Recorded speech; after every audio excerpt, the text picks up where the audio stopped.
এখন বন্ধুরা দেখুন, কার্তিক পুজো, লক্ষ্মী পুজো সব সুন্দরভাবে সব পুজো হচ্ছে। পাশের বাড়ি আসছি, দেখুন ঠাকুর দেখি সুন্দর, এত সুন্দর সাজানো হয়েছে দেখুন, অপূর্বভাবে সাজানো হয়েছে। এইটা বাড়ি দেখুন, অপূর্বভাবে সুন্দরভাবে সাজানো হয়েছে।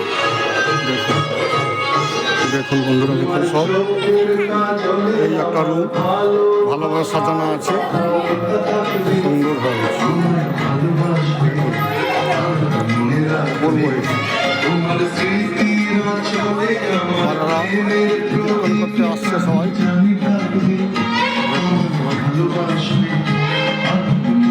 রাখছি।